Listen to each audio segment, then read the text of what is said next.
Welcome back, Spy fans. This week we'll be talking about episode 4 of the IPCRESS File TV show. We've been going through the show episode by episode as it's been airing, as well as doing our Harry Palmer Fest. So if you haven't heard any of those episodes, go back and check us out on our stream. Just search Spies Like Us podcast on any podcast app you have. And that'll get you all caught up. But if you've been watching the show and listening to our episodes, we're moving along. And I think last week we had ended off with the big raid on the trade-off, where they were trying to get the scientists, and this was in Beirut. And Palmer had shot someone, and there was a trade-off to try to get the scientist, and then there was a big raid. And as we discussed before, Palmer, it's been a while since he's been in conflict or war type of situation, and so killing someone kind of like messed him up. But he found a picture, and that's where we start this episode. Is we have Dalby going over the clutter, quote unquote. I'm really excited we got to use talk about this because I really love this at the beginning. He's going over the clutter found at the scene, and everything is so meticulously Russian made. And he's going through piece by piece with Palmer, and then he shows like the x-rays of the body of where the bullet entrance and exit wounds were, and that's like messing Palmer up. And he's really trying to grill Palmer here to see what he thinks. And he points out all this Russian clutter, but then points out some bridge work that could only have been done in the United States at that time. So he's like, all Russian stuff, but American bridge work. So I wanted to point out mad plus by points for basically trying to make it look super Russian, and plus by points on Dalby for spotting the bridge work. But that's what leads into the main premise of this episode is we get sent. I want to talk about that a little bit. Okay. In our last episode, and even though we've both seen all the episodes of the show, but at this point in episode 4, we're going to try to avoid spoilers for episodes 5 and 6, but we'll assume that you've seen up till episode 4. In our last episode, we kind of ended on talking about like, or we tipped our hand a little bit. We knew it was the Americans, even though like on rewatching the end of the show, like we weren't supposed to know that. So we kind of fucked up there, spoiler wise. But it was the Americans. And we were talking about like, what is their ambition? Why are they interrupting this operation? It's now very clear that they are super interested in making sure Randall gets his pet captured scientist to where he to sell him to whoever. It wasn't actually them. They're not there to abduct him necessarily. These Americans posing as Russians, but they're just there to make sure that the British don't interfere with the handoff. And I agree. I liked that. As Dalby is going through and showing all of the detritus, I guess we could call it, from the mission, as being like, this is a Russian. This coat was bought from a Russian store. This is, this weapon is Russian. This, I don't know, whatever wallet is Russian, blah, blah, blah. This person had a ticket in their hand for a train from Leningrad. And it was when he got to that train ticket or the tram ticket that I was like, wait, they're trying way too hard. I mean, I like this as far as, putting all this, do we call it pocket litter or something, like just in case you get caught or whatever? Is that the right term? I thought it was clutter, but it could, okay. Yeah. Clutter. Yeah. Okay. Um, but yeah, I just gave myself a high five like when Dolby says like it was the tram ticket that sealed it for me, trying too hard. And that was exactly the moment that I thought they were trying too hard as Yeah. well. Yeah, it was cute. I liked it a lot. And it was I thought it was a great way to open the episode. Um, but that's what leads Dalby to send Gene and Palmer on a new mission to go to, what are they going to, Helsinki or New York? Oh no, they're going to an island in they're going to the neutron bomb test. Right, right, right. Was that off of Helsinki? No, no, no. It's probably in the South Pacific somewhere. I did Google it a little. I did find that we had done an underground neutron bomb test in '61. Wiki says that our like open air neutron bomb tests were done in the late 1960s, which clocks with this. Hmm. But yeah, I don't think they're anywhere near Helsinki. Doesn't it feel like the South Pacific? That's what it kind of feels like, but I know that the CIA guy had mentioned that they spotted Dalby in Helsinki, and then he later shows up to wherever they're testing to brief Palmer. So that's why I thought it might have been somewhere there, but maybe he went through Helsinki and then dropped down to the south because he did break his tail at that point. But we're skipping ahead. Anyway, they're sent to the U.S. to watch this bomb test, and that's kind of their cover story. Is that they're going to just witness the progress of technology.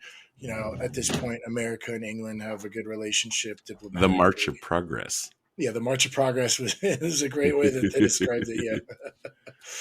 Yeah.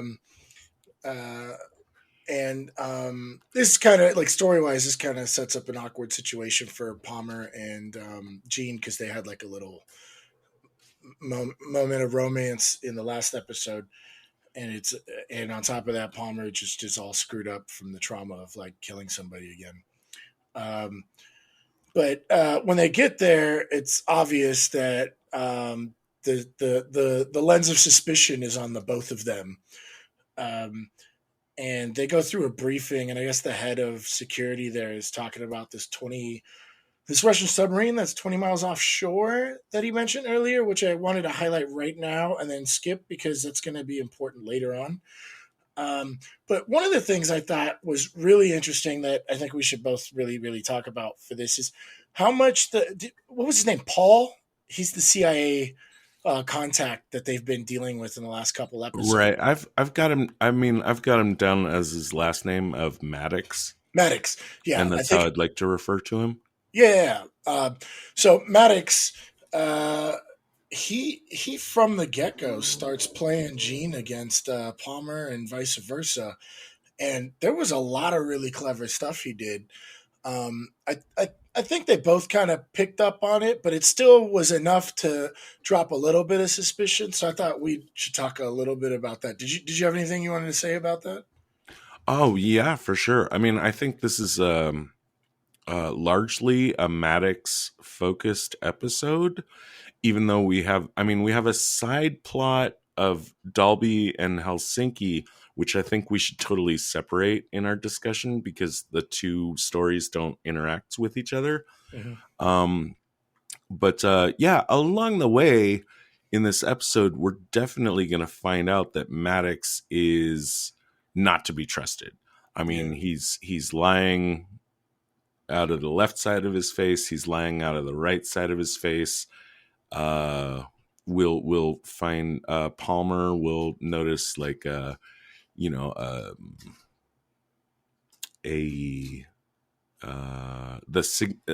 the handwriting of his invitation to have Palmer come and play a game of pool with him Hmm. matches a CIA report that was also scribbled on from weirdly like 71.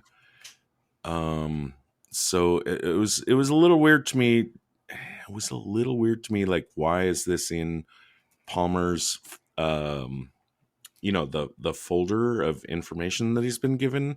I guess you'd call it a dossier. But if they're trying to give Palmer all the information on Randall that they possibly have, there is this one memo from 1961 from CIA operations in the Congo that have his handwriting on it. Like, overall, what I'm trying to say is, like, by the end of this episode, we know that Maddox is not playing straight. Oh yeah, no, absolutely. And it makes me wonder if his like advances towards Gene were either fully not playing straight and just like being a good agent, or if he's like kind of half like looking for the opportunity, because he does try to recruit her to join the company, which there's that shot with him and Palmer where he asks him, "Did you know that they're trying to recruit her to the CIA?" And then we get a shot later where he actively tries to recruit her.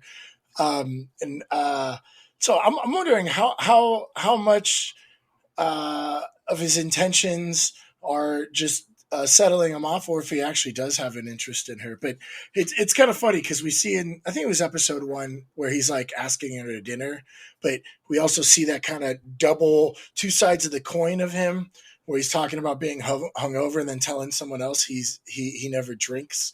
So I kind of like that he's always kind of walking the line and you're never quite sure what his intentions are. Well, I think something that you kind of skipped over or alluded to that I wanted to mention is, like, part of what is making us a little bit confused about Maddox is, Gene is fucking beautiful, and he's been hitting on her since day one. Mm-hmm. And so some of it is, I guess, meant to kind of cloud our thinking of what Maddox is up to, Yeah. in terms of he might just see Palmer as a romantic rival. And Oh yeah. right, and like Oh that it's not just tradecraft for political reasons, but tradecraft for trying to edge that other sexy guy out of the picture so I can yeah. get sexy times with Gene. Yeah, right. Well, he proves to be very capable at that, actually. Well, not at making the sexy time with Gene, but basically um, pushing them off keel, so to speak, and pitting them against each other, even though they do kind of pick up at it on it towards the end. But one of the things I wanted to point out is he really was able to profile her, because he's obviously telling them both bullshit things that he really doesn't quite know yet. Mm-hmm. Um, Oh yeah, yeah, but yeah. That's what I meant when I said, like, lying out of the left side of his face and lying out of the right side of his face. He's yeah, he's totally telling them different stories. yeah, I really liked when he was with Gene and he mentions like, oh yeah, no, the first thing that we get to see him do is when he's talking to Palmer, and he's like, "Yeah, Gene told me," and I'm not, and I guess as the audience, we want to think that he knows that Palmer's upset about the murder, but then he kind of alludes to the divorce type of thing. Mm-hmm. Um, there's like a whole mixed bag of little buttons that he's pushing with Palmer. But what I really liked was when he was with Gene, and he totally profiled her as like, here's a very competent woman, very professional, climbing the ladder of the career. She probably has dealt with, the misogyny at the workplace a bunch of times where she's just an emotional woman or whatever. And he mentions like, oh yeah, by the way, Palmer told me about your breakup. I'm sorry to hear about that. And this and that. He was like, yeah, he told me to be wary of your emotional vulnerability. Palmer never said this like fucking once to him, but they have their own people watching and they got their information, and he's really, really pushing her off kilter. So I really liked watching him be like a total dick to both of them. Like it's really sketch. Just his ability to just craft this message that really, really kind of like at least plants a little bit of doubt. You know, even though they're already on guard, there's a little bit of doubt. And you see Jean kind of questioning things a little bit, even though she's still like, you know, understands who Palmer is and probably figures that he's not, but she's still questioning and double checks. And like, you know, I wanted to give her some plus by points on that too. Sure. That for me opens up two topics that I want to talk about in turn. You used the term pressing buttons Mhm. a minute ago, and that was actually something I did not like about this episode. Was how eager characters were to press each other's buttons. Mm. Um, in the terms of like in tradecraft, is I envision it as being like worthy of a 5 park bench. Like you don't tip your hand Mhm. to the enemy, and I think there's a lot of pressing buttons for pressing buttons sake here. um Oh, you I thought they were think, just doing it for the sake? well, okay. Maddox tells Gene that the CIA considers Dalby and Palmer as under suspicion. Hmm. And that just seems like, okay, a button press. I'm not sure I like it. Um, I think, Henderson, okay, Captain Henderson, that's the military security guy, the American guy, you know, directly asking Palmer about Beirut. I don't Hmm. like it. Why would you go so far out of your way to tell him that he's under suspicion? Um, Stuff like that. Hmm.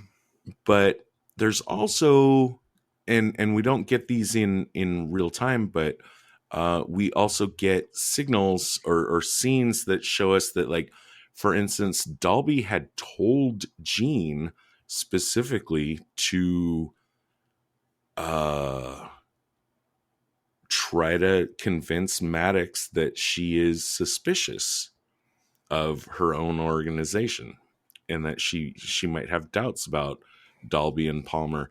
In their first conversation of Jean and Maddox, she does the exact opposite, though. Like, she stands up for Palmer. So, I mean, she's off script there. But Well, she that was also does tell Maddox exactly why they're there, right? right. That they're Yeah. not just there to watch the test. That you know they have reason to believe. Like she even brings up that. That's why, like you know, when you said that they're just doing it for the sake of pushing buttons, I think they're ruffling feathers to get, you know, like to what's it called? There's that expression, you know, like let all the rabbits out of the bush type of thing. That's kind of how I read it. You know, like in interrogation, they'll talk about like the direct accusation, oftentimes, and maybe it might have happened a little fast in the episode that maybe they could have gotten their feet a little wet before they start like pulling the triggers. But that seemed to be the overall gameplay in the majority of this episode, where uh, you know, like here's a stimulus and let's see the reaction. I mean, especially since we have that kind of Right. side Like you said, plot with like the with the rabbits, like psychologist. shaking the bush and see what comes out. Right. um, which, I don't know, feels a little sloppy to me overall. Um, Well, the military guy, he's not an intelligence guy. He's just head of security. right. So So he's kind that's of why I excuse him.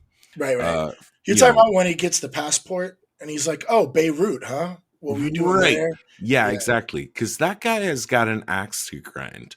yeah, Because we find out in this episode that the guy that Palmer killed in self defense, although the Americans don't necessarily know that because it's all messy, right, fog of war and all that. right. Um, was his best friend, and that he's the godfather to these newly orphaned girls. Uh-huh. Um, yeah, so I mean, he can be excused from being bad at tradecraft, but some of these other tips of the hand to each other, like don't make as much sense to me, except for then that's the other thing I wanted to talk about was like, we get a little cut scene where we find out like Dalby totally told Gene, like, go ahead and throw me and Palmer under the bus, or make it look like you're willing to throw us under the bus because you don't Yeah. actually trust us. And the overall ambition there is to build trust with Maddox. Right. And I mean, that's pretty solid. Uh-huh. The way it kind of plays out though, and then also though, like, okay, so I guess if you don't mind, I want to talk about the night that Palmer is framed as a possible suspect of someone that communicated with, that had an unauthorized transmission. Right. Okay. So You're that talking goes. about when they obviously planted the radio and obviously left the cufflink from Palmer for Jean to find. They didn't point out it. They just left it right there for her to find and went off to talk to give her like an opportunity to find it. Yeah, I didn't like that. Yeah. I didn't like that because, I mean, first of all, I mean, we've been given the clue that Palmer is missing a cufflink. Mm-hmm. I don't think it works to just drop it in the sand and hope that Gene finds it. Mm-hmm. I mean, maybe there was maybe the plan was like, well, okay, if she doesn't notice it, then like one of us will pick it up and say, hey, what's this? Right.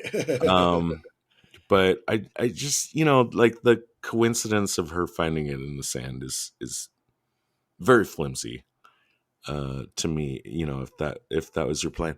I also I never caught like when they actually stole his cufflink, but we know it's missing. Because we saw him try to fix it with a paper clip. Yeah, the only time I can figure that out is either the psychiatrist took it or that security guy took it when he came and like basically busted his balls. Like he could have like I don't know snatched it while he was looking at the passport. But yeah, I don't think it's clear when that actually happened. I mean, it had to have been that night, right? Yeah, I mean it has to have been before that night. Right. Because we saw already that Palmer was missing the cufflink. The So I'm next not day, sure when right? they grabbed it, but I'm not sure that it's entirely important. It just like, I mean, it just doesn't make sense to me to go to all the trouble of stealing a cufflink from him and then just dropping it in the sand and hoping that Jean will notice it. And also, like, how stupid is she supposed to be? You know, Yeah. how much are they misunderestimating her? Hmm. That she's not going to see this is obviously a setup, Yeah. and that goes to me too. Like Palmer. Okay, so Palmer tells her to go to Maddox and basically implicate him. Why? I don't see how that works. Well, it builds trust with Maddox It does do because that. It does because do that. That's she true. That's because true. especially if they planted it, which Palmer and Jean both know that they planted it. It gives her the opportunity because if they know that they planted it and she doesn't come forward with it, they know that they can't trust her. But if she does come forward with it, then like they're like, oh, okay, well, she's either playing us or we are our attempts at dividing and conquering them are working. Especially since that was Dalby's plan was to have her like express her distrust so that she could build trust with Maddox. Right. I mean, one of the problems I have with this episode is that pointing fingers at Harry Palmer is not going to work for me, because Right. to me, he's definitely been established as our protagonist. And Oh, you mean I, as an audience member? It's not. Yeah, yeah, right, right, yeah. right, right. It's not gonna work for us. Yeah. There's no universe in which I'm going to imagine that he was actually like, you know, doing some dirty. Right, but Uh, I mean, in the universe of the characters, I think it's plausible because Maddox opens in that first conversation with Jean, where where she comes to his defense, and I think that's him testing Jean's perimeters to her trust of Palmer. But he brings up, yeah, he was in the war, didn't get his decoration he felt he deserved, and that's mhm. that's Yeah, like a yeah. typical thing that people might flip for. And so even though she's demonstrated her trust of Palmer, and she's like, I think you have him wrong. One, he's planting the seed of the possibility, even if she hasn't like broken down the trust of Palmer. But it also gives Maddox a gauge of her level of trust of Palmer. So now he knows, oh, I still have some more work to do with Jean to try and like lower her trust and increase her doubt, you know. I like that. I like that analysis. Um, that's why I kind of liked how we got Maddox like as like kind of a lot of the forefront of this because he really is like playing. And I mean, even though it was just kind of convenient with this like random kiss that they had, and that's why they were awkward and kind of separated from each other. Like I think he keys in like they're not sitting next to each other. Yeah, it's Like he's interesting. It's interesting that Harry and Jean interact very little in this episode. mhm, They're very separated. And I'm not sure if that's was meant to be by the distance of the kiss. I'm still a little iffy on like Jean's actual like state of mind right. regarding Palmer, as to whether or not she trusts him.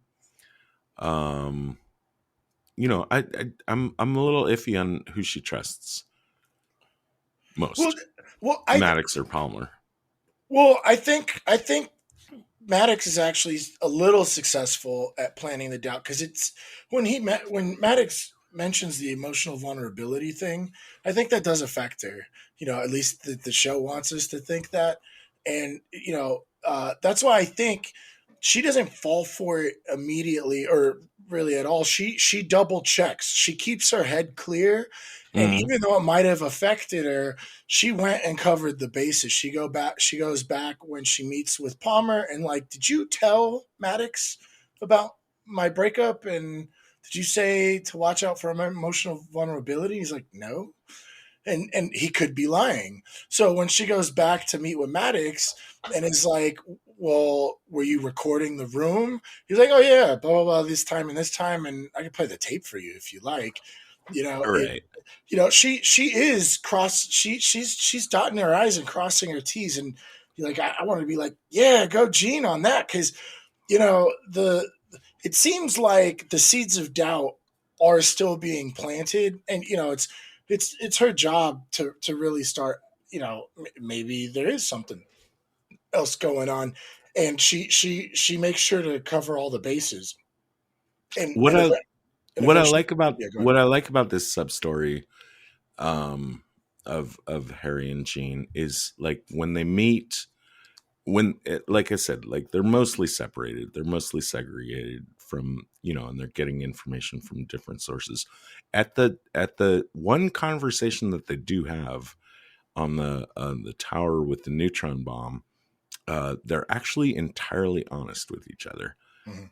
um there's no lies spoken. However, Maddox's manipulations have been successful enough that even the two of them speaking truth to each other, Right.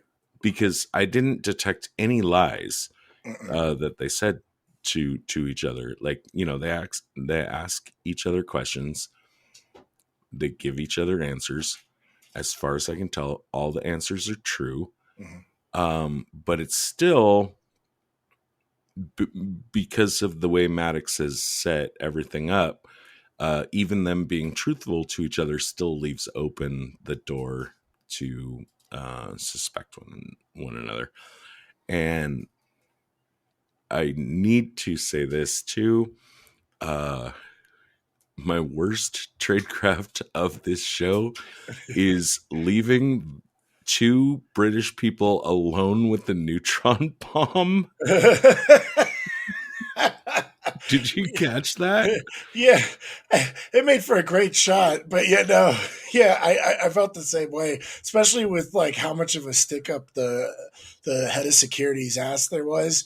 They were just allowed to just go hang out right by the bomb by themselves. Right, yeah. We'll gather you guys all up and we'll show it to you. And now the tour is moving on, but let's just let the two British agents just hang out there for Yeah, like a 10-minute long yeah. conversation. This is like top of the line, like testing for huge weapons, which is going to leave these two people that aren't part of our organization who could collect information about our technology. Uh, no, yeah, no, All right. that was a good catch. Well, I think that's about everything involving Maddox. I mean, we did mention the psychiatrist, but I think there's a little bit to talk about there. We didn't Let's really. go. I mean, she has a short-lived, I guess, life on She's this only in episode. this one. She Yeah, she arrives in this episode and she dies in this episode. yeah, And we do find out that uh, Dalby had instructed Palmer specifically to talk to her, right. find out what she knows. Well, What does she know? I think she approached Palmer at like the first night where everybody's getting cocktails and stuff, and she's a civilian psychiatrist from Stanford that's researching the effects of working on nuclear technology. Now we don't really know for sure at this point, but towards the end of the episode, it's pretty clear that yeah, that's she's just kind of a bystander doing this research, and we also find out that she was helping them work with Dawson, right? Who's the Yeah, that's a big scientist that we're trying? reveal. That's Yeah, a big reveal there. very big She's reveal. using the IPCRESS technique. Uh-huh. And she expresses a lot of misgivings. At first she's just like, when I have a patient, their well-being is my first concern. And security stick up his ass guys like, you don't have a patient. You have a scientific tool that needs to be insured to finish this research and testing. And so he kind of like strong arms her into using this IPCRESS technique, which I don't know if you remember, but the first time we went through this episode, I was like, "Oh my god, they're totally doing MK Ultra. This is totally like some MK Ultra shit." So I mean, they didn't say that in the show, but that was kind of the vibe I was getting.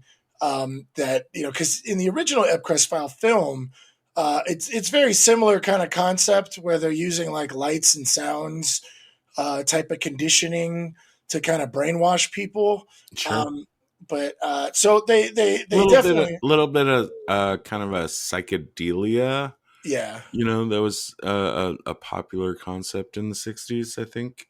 right, yeah. But she definitely expresses her concerns. And so through some of this like character development with her, we can safely say that she really was a psychiatrist from Stanford and she's working on some top secret stuff. But because of her concerns of what they're doing with this, like these people, um, she goes on a date with Palmer, and I I don't think it's explicit, but I think she planted that note for Palmer to find when she goes to the bathroom in the middle of the film, so that Palmer gets the message. So she is reaching out and probably has picked up on well, maybe Palmer could do something to help out or whatever, uh, to her detriment though. And one of the things I did want to talk about, because we do talk about kind of like the emotional and psychological effects of being in intelligence. Um, when she meets with him to kind of give him the warning that, like, they're already in trouble and he needs to get out. Uh huh. she expresses to him, when I first saw you, I thought maybe, just maybe, you weren't a spy, and that I just felt you were a nice guy, and then now kind of like, getting involved in all this, I wonder what you first saw in me. You saw a sad lady that you could approach and take advantage of and get information out of. And like, he tries to like confirm, like, no, it was real for me too. And she's like, look, whatever, just, I'm going to go for a walk. You just got to get out of here. And so, we saw a little bit with Jean and her love life and the problem of living the double life. But here it's like, he's actually on the job, and it's not super explicit, but you're on a secret testing facility. The likelihood of him being a spy is pretty high, and he actually did kind of develop some feelings for her, or was interested. Even though Dalby did instruct him to like get everything he can out of her. I thought it was kind of cool to get more of that in the show, because it seems like the show is really really pushing a lot of this other stuff that we didn't get in the film. Yeah, I mean, I like the psychiatrist character. Um, it does feel like a kind of a weird turn, from her first introduction into the act. Hmm. She's got all the great lines, all the great pickup lines, Yeah. and cleverness that I wish I could have Right. when I'm trying to pick up on a girl. Like Right. she's really good at it. Um, they do have some moments together.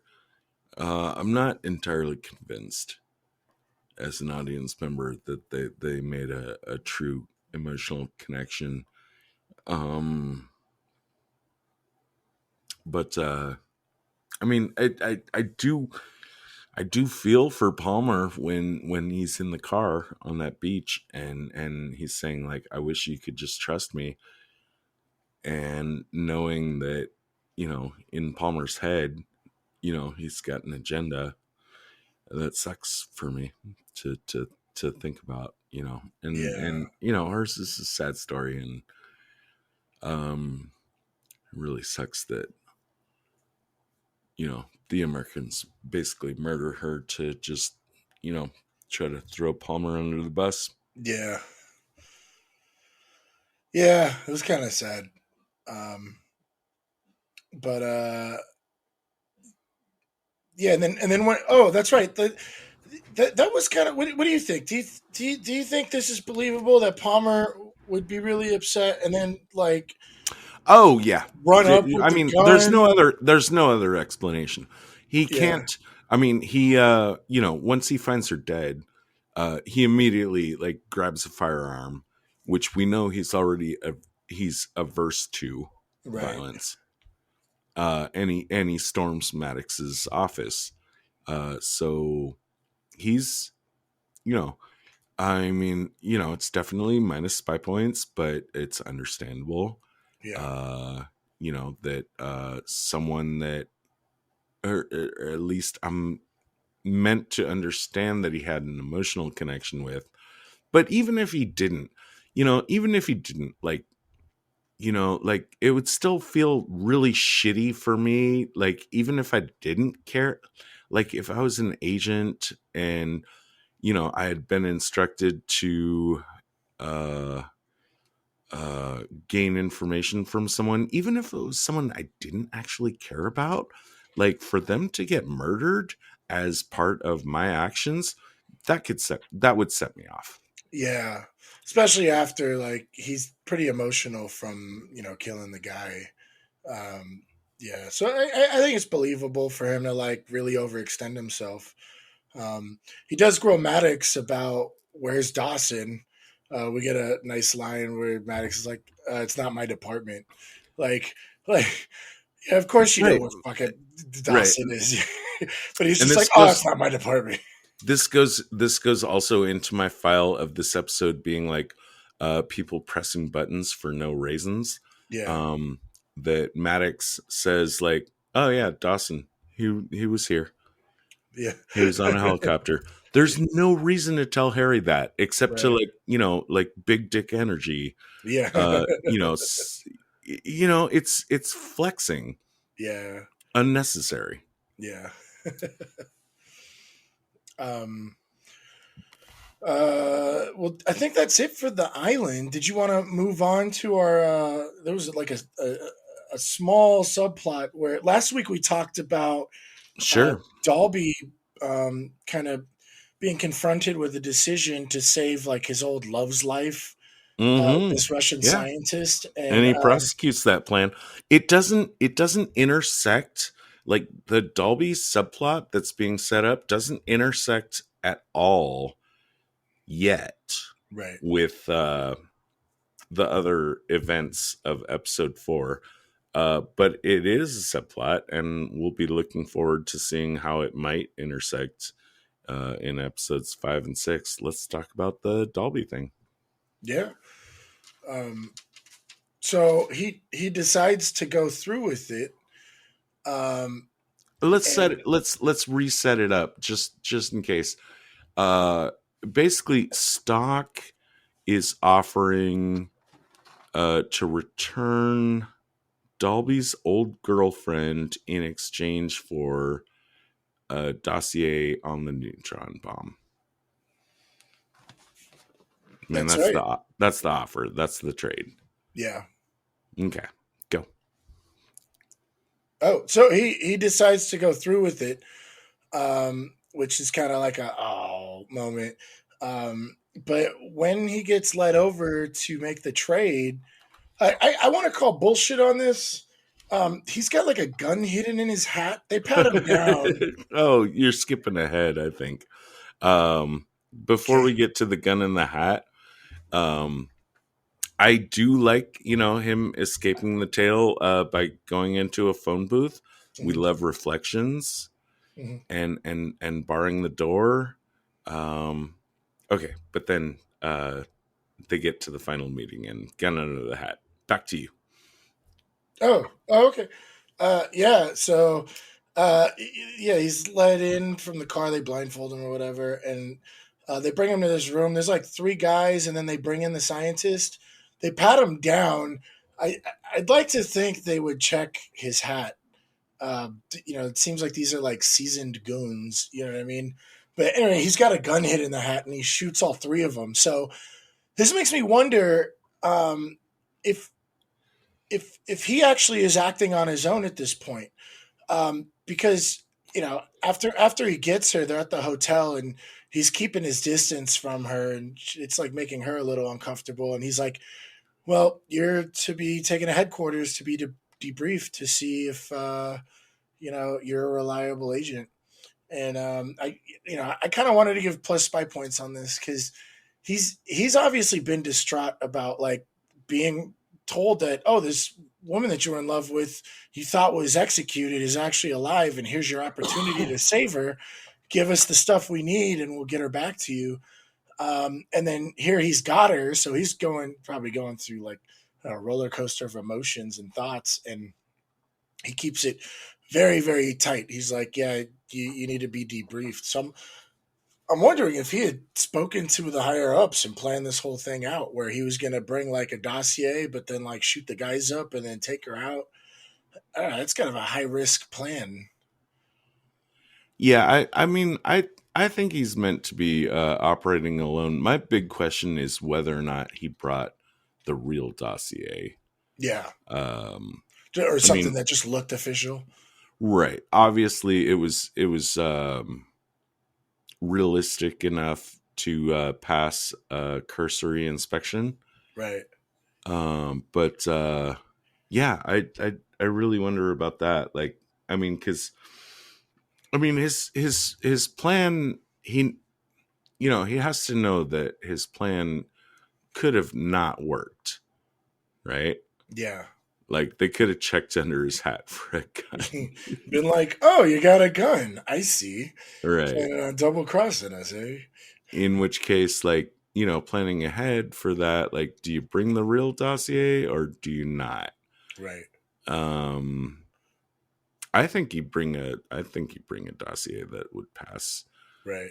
inspection, but doesn't have the real good nuggets in it. Yeah. But we're not given to understand or know that for sure.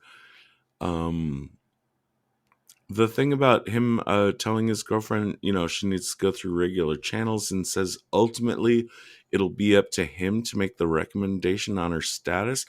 I don't know why that would be the case. Oh, because of conflict of interest. Well, I'm actually here. I'm presuming that like nobody knows about their relationship. I just don't understand like why it would be his role. Remember, like he's the head of WOOC, which is a fictional agency that reports directly to the Minister of Defense. Why I don't know why it would be why he would know or think that her going through regular channels would eventually land on his desk. That's I think just storytelling and doesn't actually play out for me. Right.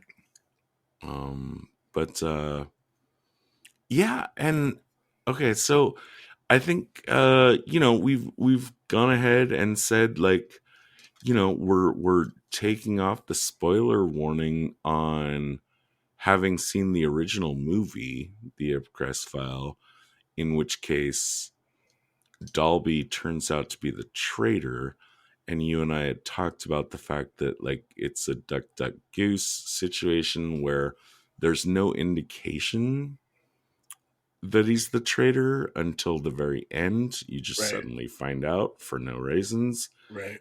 And we're never given any reason to suspect him. But here at least like we have been given like some interiority to the Dalby character of how he might be compromised and might have a motivation to act outside of just doing his job. Right. How it's going to play out, I don't know. Or I mean, I kind of do, but we're pretending that we don't. Right. But it will not work out the same way as it did in the movie. That I can promise you. Yeah. And that's why I feel comfortable taking the spoiler warning off of that. Right. Yeah, they definitely took a lot of different turns in the show than they had in the film. So I think it was nice that they kept a lot of the themes and had a lot of little Easter eggs, but gave us something new and much more, I guess, rich for us to a lot more detail. It's a lot of the details. That's one thing that I think the show has is a lot of details, and this episode had quite a bit for us to go over. Right, a lot of more head games. Yeah. And people playing each other against each other. Yeah. In really interesting ways, and I'm looking forward to seeing how it plays out. The preceding transmission sampled the song Enter the Party by Kevin MacLeod, and sound effects from freesound.org. Attributions and links are found at spieslikeus.net.